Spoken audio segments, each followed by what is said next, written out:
It's Tuesday, February 25th. It's Combine Week, and we are talking the Combine here on Scouting the League. The Combine has continued to grow into more than just an event, but a spectacle and money-making opportunity by those at the league office. And with that has come what we'll call an unbalanced view of what really needs to happen, what actually happens, and what really does happen behind the scenes in Indy as the Combine has grown. But as a pro scout, Midwest Scout, NFL group leader at the Combine, someone who has sat in meetings both before and after the Combine, I am here to talk what really matters. Before we do that, though, the happenings of the week. It all starts tomorrow, the 2026 Ellison Keebler at Merrill Lynch Inside the League Seminar. 5:30 p.m. Eastern, room 205 of the Indiana Convention Center. Scouting the League will be live streaming. That will be our episode tomorrow on Twitter and YouTube, so make sure you check it out. If you're going to be there, come rub shoulders with all the scouts, all the agents, everybody that will be there. See the awards, best draft, who takes home the hardware, what Bart List Award winners, who gets that CO Braccato Lifetime Achievement Award. Going to be a great night, brought to you by Neil and everybody at Inside the League. And then if you're sticking around for the 2026 Drop Back Inside the League Symposium, that's going to be Friday, February 27th, 8:30 a.m., same room there in the Convention Center. If you're going to be at the symposium, no recording, free if you're with an NFL team or part of an FBS football staff. All the information for that one, you do need to register. Head to Neil's Twitter page at Inside the League. For both of those events, make sure you let us know you're going to be there. Come find me. I will be there certainly, and we will be having a lot of fun. Yesterday, we hit on our weekly scouting trait series, Corners, which means we have gotten through quarterbacks, edges, wide receivers, and the offensive line. Wide receiver to corner seems like a natural progression. Make sure you go back and listen to that if you haven't already. Make sure while you're there, you hit those buttons as well, like, subscribe, share. Make sure you are letting everybody know the scouting trait series and everything we're doing here on Scouting the League. If you love football, want to learn scouting, this is the spot to do it. If you're a scout or aspiring scout, make sure you check out thescoutingcommunity.com. And if you need some insoles to upgrade those shoes, make sure you check out bluemaca.com. Use code scouting20 to get that little bit of a discount. Let them know we sent you. All those spots as well as following me, Rodrik David at RightStepADV, my website, rsafootball.com. So the Combine, so glad it is in Indianapolis. Yes, change is one of the hard parts about anything moving. Part of the reason that it is so nice to have there, but the footprint, the tradition, the knowns are always so valuable about being in Indianapolis at Lucas Oil Stadium. It is a time where agents get together, talk some free agency. Scouts have the most time to talk and interact with their counterparts from across the league. For some staffs, it is a time to get together, continue to get on the same page as everybody gets everything sorted out. Sometimes it's a chance for scouting assistants to prove themselves. I can attest to that. We'll go with a quick story. 2016 NFL Combine. I have been hired February 1st as a full-time scouting assistant. Had proved myself back during 2015 training camp, just a couple weeks there. But I get in there and I have about 3 weeks before I'm heading to Indy to, again, be at my first NFL Combine as part of a team. And we get there. Weigh-ins are always one of the big things. They happen very early in the morning, even before the building is fully unlocked, which means, hey, it is time to go get a seat. And the way it works for NFL scouts at the time is these scouting assistants, hey, it's time to go reserve seats. And I was told by my counterpart and good friend James Bodenheimer, hey, we need a front row seat. There's going to be 2 premier rows that you're going to want to get to, and here's where they're at. Well, come to find out, both Baltimore and the New York Jets had been told the same thing. We need these seats. We're standing there, the great staff there at Lucas Oil Stadium. They've got the gates down, and we're looking around again, just trying not to make it too obvious, me and Bodie, and we're kind of looking, and again, you kind of look over, see a couple guys. I think they're looking a little antsy too. Well, the gates start to go up. They're checking credentials. The staff is looking over everybody, and It's time to go. I've got to prove it. I'm going to show Thomas. I'm going to show DQ. I'm going to show this entire scouting staff. I can get this seat. I am, former Division III football player, 5'8" white guy that's going to do my best to get that seat. Well, come to find out, Baltimore, New York Jets have some former Division I athletes that are going for those same seats. And look over, the pace quickens a little bit. You start walking faster down the stairs, down the hallway. I don't know where I'm going. I've never been to the weight rooms. I'm just kind of looking for signs. All right, trying to anticipate where these guys are going. Before we know, there are 3 guys in a full sprint going for those same seats. You're some elbowing, some pushing, again, a little bit of friendly shoving. We want those seats. 3 guys, 2 seats, battling for them. Well, as it turns out, it was a 3-day battle with both Baltimore and the Jets. It was, again, one of those things, you think back on it, a lot of competitive juices flowing, a lot of fun. Again, let's just say 2 out of the 3 days I got my seat. One day I settled for the number 2 seat as again, a slightly larger guy with some long arms. Again, you got to credit those long arms. Got the best of me, but again, was happy. Now you later find out maybe that was just a test. Maybe it was just part of, hey, let's see what he's capable of, what he's willing to do. Again, all part of the fun that scouts get to have, proving themselves. And again, for athletes now, it's a chance to polish and prove that they belong on the field as well. It's a chance to show and add to an already growing draft profile that they have put together. For some of these guys, for 2 years with the NIL transfer portal. Again, some of these players have been evaluated 2 to 3 years. For some of these guys, it's, hey, they were late pop-up underclassmen deciding to declare, hey, we've got a lot of work still to do before we get to April. Start to polish it, start to answer more questions. So let's start with it. Athletic testing, it certainly matters to a degree.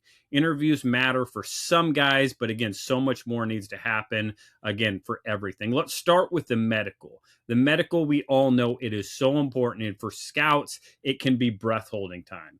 The known injuries, which most scouts at least have documented injuries. We don't know the full degree. We are going by what an athletic trainer has told us, what we've kind of heard through the grapevine, what has gotten out into the media. We've got a certain profile. But again, at the end of the day, you're talking OSHA compliances. You're talking information that some college programs just do not talk about. There were always schools, hey, we don't talk about medical. Don't ask. It's a good way to get yourself kicked out, which means everything that you've done to try to figure it out is now either confirmed, new injuries popping. Maybe if you're part of NFS or Blesto, you have some of that information already. But again, getting that medical nailed down. It's not so much about, again, what injuries are there. Again, most NFL scouts are already going to know those. A lot of times it is, how bad is that injury? What has the recovery been? Or for a lot of these guys, what are the future concerns? Is it a chronic knee? Is it a degenerative knee? Is it a shoulder that looks bad that's going to need surgery at some point? Again, there are a lot of questions that go into that medical, and teams just want to know. I say, talk to everybody that I'm advising, consulting with. A known negative is better than an unknown at the end of the day. There was a guy, Trey Smith, offensive guard. We all know him for the Chiefs now. Everybody knew. It was out publicly, all the heart questions he had, getting through the ringer, getting athletic trainers, getting doctors with their hands on outside of the University of Tennessee medical staff was going to put a team like the Chiefs in a spot where, hey, we are comfortable now with all the information. We can have a plan. We know what needs to happen for Trey Smith to make sure we have everything going. Again, guys like Deion Jones, guys like Miles Jack, Jalen Smith, all helped answer questions at the combine and through the combine process, because the medical doesn't end after you leave Indy, just part of the process where teams could be comfortable drafting these guys where they got drafted. We knew there were concerns. We knew there were going to be things that popped up. It was just about, hey, what's the plan? What do we need to do as a team? The medical, again, scouts may not get those answers to medical until April, but again, the team will have it. You'll start to see players go up and down the board. Hey, yeah, we can assume where the medical is going, but the medical, always so important. After that, the interviews. Again, interviews are going to happen for the most part. The ones you're going to hear about, higher level brass, GM, head coach, directors, coordinators, presidents, owners. Some scouts will get involved with these. National scouts, regional scouts, area scouts are going to mostly stay out of those.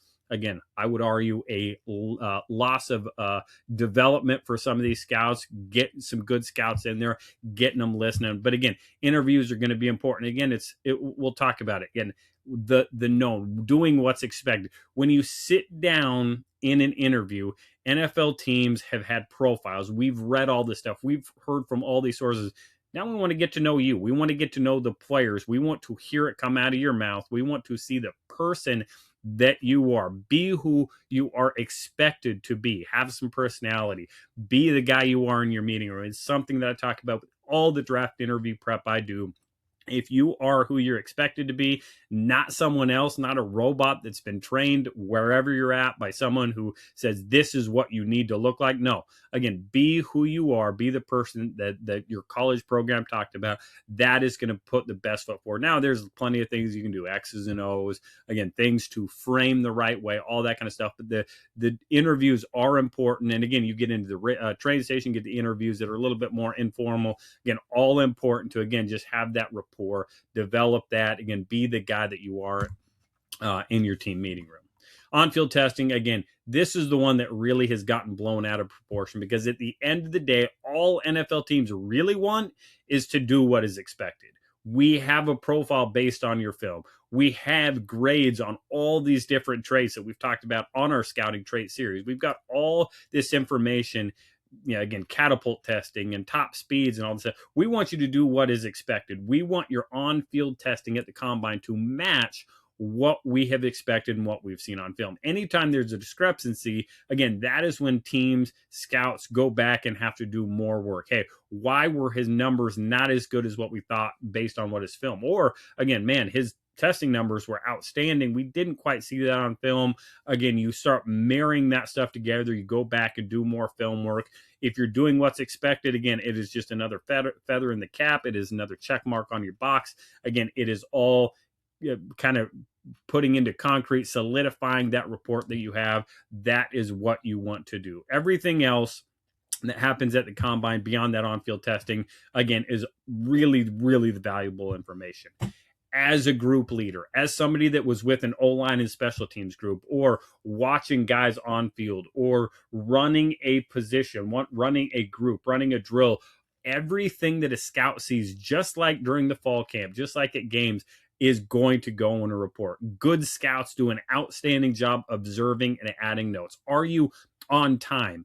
Are you ready to go when the bell is called? Are you treating people, no matter who it is, no matter what interaction, the right way? How do you dress? Do you look like you care? Do you look like you want to be there? How do you approach the media? How do you approach the medical? How's your attitude? What is your status in the group? Are you a guy that's taking charge, leading? Are you talking ball? Are you on your phone? Are you doing all these things? Good scouts are going to have a bunch of notes the more you're around these athletes, and that is where you can really find the true story. I have seen guys, everything looked really, really good. Man, they were answering a lot of questions, and then as soon as they think the eyes are off of them, man, they revert back to maybe that rumbling that you heard, that rumor you heard about kind of the person they actually were. Again, that is certainly going to show up, because when you don't think people are looking, that's when it usually truly comes out. So again, good scouts at the combine are going to have really good notes. I remember really good notes from my O-line and special teams group that, again, probably dictated where some of these guys ended up on our board, or at least felt affected the way we felt about him with the Atlanta Falcons. So everything matters. Everything that happens in Indy matters for players. Arguably, it should matter for scouts and coaches as well. And I would say make good decisions, especially late at night if you're a scout or coach. You never know who's watching. You never know who's around. You never know what's going to come back. Make good decisions.